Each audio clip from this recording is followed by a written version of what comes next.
Hey there, ladies and gentlemen. Welcome back to the Food Experience. Today's Food Experience, the kind folks over at, I don't know if it's IDIAK or IDIAK, they sent me a meat thermometer to review.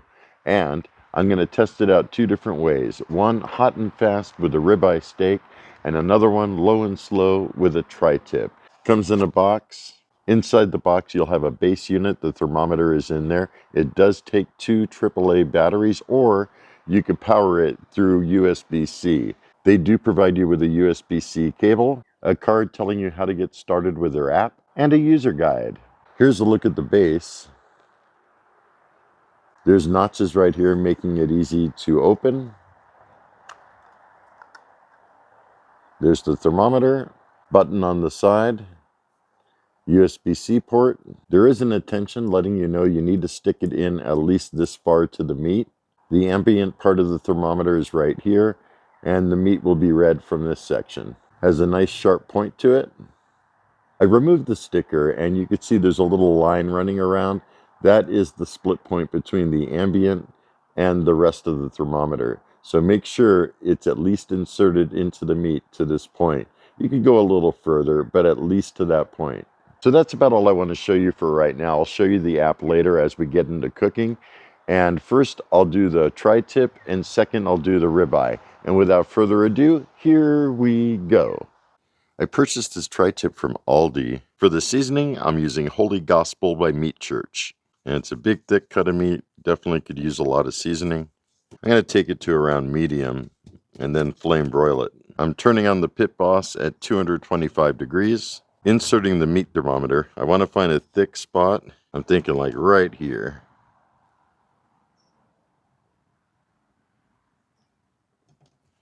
There we go. While I'm waiting for the Pit Boss to heat up, I'll turn on the thermometer base. You can tell it's okay if there's a green blinking light, and I do have two AAA batteries installed. Next, over to the app. I don't know if it's going to come through. It's a really hot sunny day. Internal temperature's at 43.8, 9. I don't know. It's moving around a little bit. And the ambient temperature is reading around 65. That's because I'm in the shade. You will see a range of temperatures going around. Choose a recipe to start cooking. We'll click on that. And it doesn't really have tri-tip in there, but they do have an option for custom. I'll go to that. Custom temp. I'll set the custom temp at 129 degrees. It tells you to insert the probe into the meat. I've already done that. Next, 2 meters max from the grill. That's fine. We're going to go through all these warnings. And there we go. It's ready to cook. I also want to mention the back of the base is magnetic, and I'll attach it to the hopper on the Pit Boss. Putting in the tri-tip. Close her up. Check back with you in a little while. So just a brief update. I heard it make a dinging noise. It's showing the ambient temperature at 144. I think it's still rising though. Internal temp of the meat is 48.7. And it is telling me that it's about an hour and a half to cook it. Okay, I'm being prompted to remove from the heat. But see, the ambient temperature is reading 186. And on my controller there, it's set at 225 and it's holding at 225. That's what I'm looking at. Looks pretty good. Let me hit it with an instant read. 127. Ready to go, definitely. Removing it from the heat. Open the sear plate. Setting the controller for 450 degrees. While I'm waiting for the Pit Boss to get to temperature, I want to remove the thermometer. It definitely will not handle direct flame. Now that the flame broiler has preheated, I'll put the tri-tip on.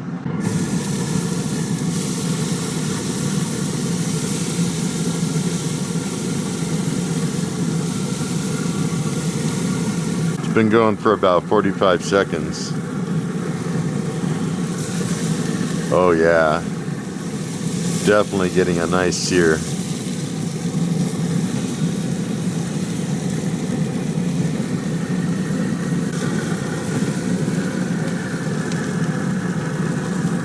Pull it off for a second, let that get back down. Really want to see what that other side is like. Oh yeah, it's looking good. fire's starting to die down, but it's going to go right back up again as soon as I put her back on. Here we go.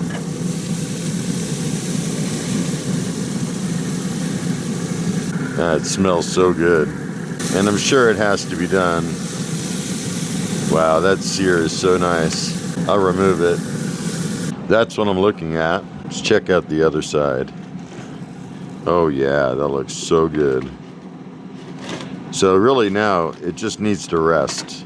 And I'll let it rest for about 15 minutes. The tri-tip has been resting for about 20 minutes. I probably took it a little further than the beginning and medium, but that's okay. It is still so tender. That is tasty though. That is tasty though. Tasty, tender, moist, all of it. Got a little bit of a smoke ring too. Now that I'm looking at it, the flame broiler definitely took it more to the side of well, but you know what? I'm not complaining either. It is still juicy, so tender. I don't know if you could see the little bit of a smoke ring that it's got. I'm happy with it. Next up, a ribeye steak that I picked up from Aldi. It's 0.90 pounds, $13.40. It looks like a decent thickness. I'll put the probe right in this side here. Just like that. Seasoning with salt and black pepper. Prior to this, I already turned on my pit boss to 500 degrees, letting it preheat while I let the steak rest a little bit. Turning on the base, I'll select ribeye. Wow, they say medium rare is 131 to 138. That's not right. Well, I'm going to choose rare, and I'll just go a little bit longer than that. You can see the temperature of the meat. It's around 46, 47 degrees, right around there. Inside the kitchen, it says it's 72, although it feels warmer than that. Meet you guys out at the pit boss. It's at 500 degrees, actually 520, and there's a lot of smoke because of the tri-tip that I made yesterday. Put on the steak.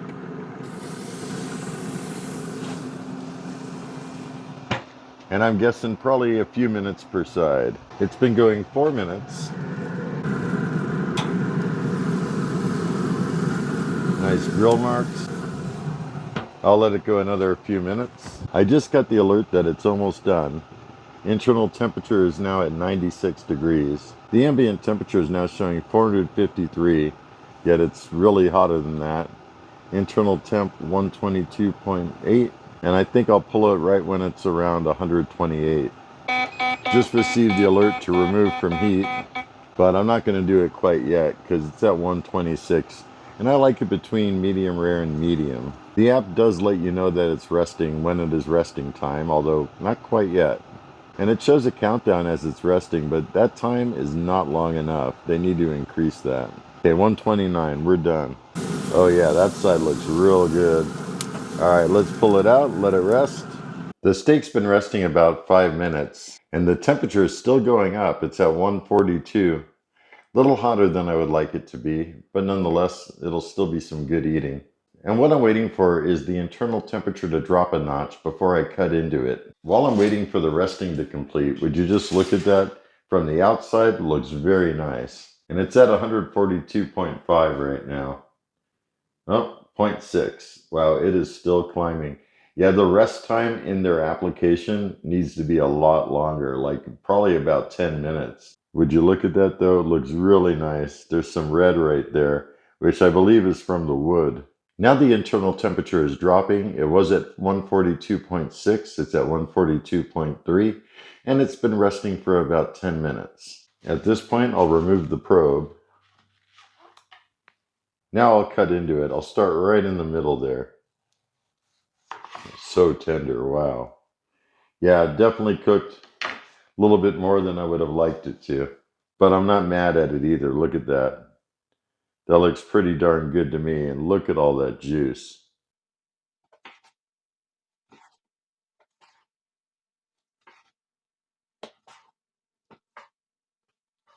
That's going to be some good eating. Let's go back out and I'll give you my final thoughts.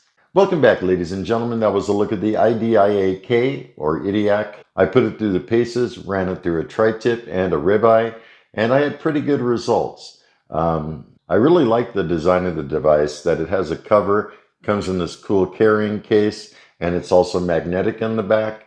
And I also like that it runs off of a couple AAA batteries, or you can connect it to a USB-C cable. It does not charge anything for the base itself, but it does provide power to the base, so the base could charge the thermometer. Pretty cool design. One thing is, I'm not really sure how accurate the ambient sensor is, because I had my Pit Boss running at 225 for a long cook, and it never really reached 225. I mean, it was really quite a far distance below. And I also had a grill thermometer in the Pit Boss to monitor the temperature, and I could confirm it was running at 225. So based on my testing, I don't feel the ambient temperature sensor is exact. I will say though that the time to cook inside of the app for the tri-tip was pretty spot on. It said an hour and a half, and that's pretty much how long it took. When the cooking was complete, I did read with an instant read thermometer right around the same point where the thermometer was inserted, and it was pretty spot on accurate. One thing to note, I've only cooked tri-tips like a brisket inside of the Pit Boss, which I know is not everyone's cup of tea, but this is the first time doing it this way, and now I know I need to pull that meat sooner, because during the rest, it definitely does rise quite a few degrees. Speaking of rest time, the rest time in the app, they really need to do something about that. It's nowhere near long enough to rest a steak or a big roast or anything like that. So what they need to do is go by temperature and not time, or maybe a combination of both. Because when I pull meat from the barbecue, it's going to need at least 10 or 15 minutes for a smaller piece of meat. And for a large piece of meat, like a tri-tip, we're talking a good half hour. So they should wait for the temperature to start dropping, because once you pull it from the barbecue, the temperature is going to rise a little bit, and it's going to kind of stay there, and then it's going to start dropping. Once it starts dropping, that's a good time to stop the rest period. I will say that the probe inserts very easily into the meat, has a nice sharp pointy tip, no problems there at all. One thing I will say, and it's very important to me, is the app does not have a way to set a high and low ambient temperature alarm. What does that mean? Well, for me, I like to smoke briskets overnight, and while I'm asleep, if the temperature drops too low, it means somehow the fire went out in the barbecue. If it goes too high, it means there was a flare-up. Either of those situations are not okay, and I need to be alerted to that while I'm asleep. So since the app does not provide that, I would have to use a second grill thermometer to be able to wake me up and alert me if such conditions exist. I also did email the company and let them know, and hopefully they will relay that to their engineers so that the next version hopefully could include ambient temperature alarms. They told me, oh, there's an ambient temperature alarm if it reaches 300 Celsius. That's nice, but that's not what I'm looking for. I'm looking for a specific low and high customizable temperature alert. And hopefully they can work that out. So if you're not going to use this for an overnight cook, I think it's a great thermometer. And make sure to look at my description down below. I will have a link back to Amazon where you could purchase it. I also want to thank the people at IDIAK for sending it my way to review. Greatly appreciated. So really that's about it. Those are my thoughts on the meat thermometer. And if you have any questions or something I didn't cover, please drop me a line below. I love hearing from you. If you're new to my channel, don't forget to hit that subscribe button before you leave. I got all kinds of new things coming out. And if you liked the video, hit thumbs up. If you didn't like it, hit thumbs down. And until next time, have a stellar day. Be excellent. And most of all, remember me. I'm KJ Andio, your food experience host with the most. Y'all take care, and I'll see you next time.